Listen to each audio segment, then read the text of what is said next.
क्या आपने कभी ऐसे डैम का नाम सुना है जो बिना किसी गेट के अपने आप पानी कंट्रोल करता है? नहीं? तो चलो मैं बताता हूँ। नमस्ते, मैं हूँ विद्या चंटेकाम और आज मैं आपको लेकर आया हूँ छत्तीसगढ़ के धमतरी जिले में एक ऐसे इंजीनियरिंग मॉडल को दिखाने जो 100 साल पुराना है। Welcome to Madamsilli dam. Madamsilli dam Dhamtari जिला मुख्यालय से लगभग 28 किलोमीटर दूर सिलियारी नदी पर बना है। इसका निर्माण ब्रिटिश काल के दौरान 1914 में शुरू हुआ और 9 वर्षों के बाद 1923 में बनकर तैयार हुआ, जिसका मुख्य उद्देश्य खेती के लिए सिंचाई की सुविधा देना था। इसके निर्माण में उस समय की मुद्रा के अनुसार 9.14 लाख रुपए का खर्च आया था। यह पूरे एशिया का ऐसा पहला डैम है जहां साइफन स्पिलवेज का प्रयोग किया गया है। इसका मतलब यह है कि जब पानी का स्तर एक निश्चित स्तर से ऊपर चला जाता है तो बिना किसी मैनुअल गेट के वैक्यूम प्रेशर की वजह से पानी अपने आप इन साइफन से निकलने लगता है। 100 साल पहले ऐसी टेक्नोलॉजी सोचना अपने आप में कमाल की बात है। इसमें कुल 34 साइफन बने हैं, जिसका गेट पानी भरने पर बिना किसी मैनुअल ऑपरेशन के खुद खुल जाता है। इस बांध की ऊंचाई 34.15 मीटर यानी 112 फीट है तथा लंबाई 2591 मीटर है। यह 25 वर्ग किलोमीटर क्षेत्र में निर्मित है। इस बांध की कुल जल भराव क्षमता 165.34 मिलियन घन मीटर है। माडमसिल्ली बांध को आधिकारिक तौर पर मुरुमसिल्ली बांध के नाम से जाना जाता है। क्या आप जानते हैं इसे मुरुमसिल्ली ही क्यों कहते हैं? दरअसल इस नाम के पीछे वहाँ की मिट्टी और स्थान की पहचान जुड़ी है।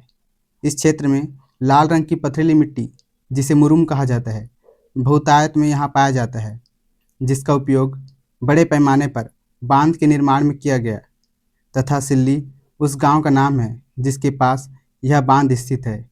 इस तरह इस बांध का नाम मुरुमसिल्ली पड़ा। समय के साथ मुरुमसिल्ली शब्द बोलचाल की भाषा में और स्थानीय उच्चारण के प्रभाव से जुड़कर माडमसिल्ली के रूप में प्रचलित हो गया।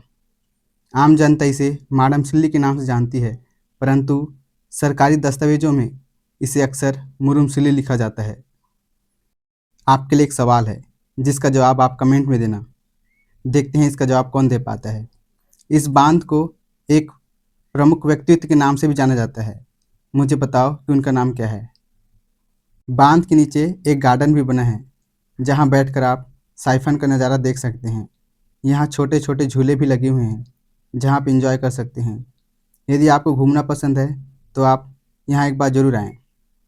इसे आप एक पिकनिक स्पॉट के रूप में प्रयोग कर सकते हैं। याद रहे, जब आप यहाँ घूमने आएँ तो पर्यटकों के लिए दिए निर्देशों का पालन करें। यहाँ आने का बेस्ट टाइम मानसून का सीज़न है, जब साइफन एक्टिव होते हैं, तब नज़ारा कुछ और होता है। मैं यहाँ गर्मी में आया हूँ, इसलिए साइफन एक्टिव नहीं है तथा पहाड़ी और रास्तों का दृश्य फीका सा है। आप यहाँ मानसून के समय ही आना और जब आओगे तो ध्यान रखना, यहाँ बड़े रेस्टोरेंट नहीं हैं, तो आप अपनी ज़रूरत के हिसाब से अपने लिए स्नैक्स और अन्य सामग्री साथ लाना। हालांकि यहाँ छोटा सा दुकान भी है जहाँ आपको बेसिक चीज़ें मिल जाएगी। अभी तक वीडियो देख रहे हो इसके लिए आपका धन्यवाद। वीडियो पसंद आई हो तो लाइक, कमेंट, शेयर करो और चैनल पर नए हो तो ऐसे ही इन्फॉर्मेटिव वीडियोस के लिए चैनल को सब्सक्राइब करो। अब मिलते हैं किसी नई जानकारी के साथ। तब तक के लिए जय जोहार, जय छत्तीसगढ़।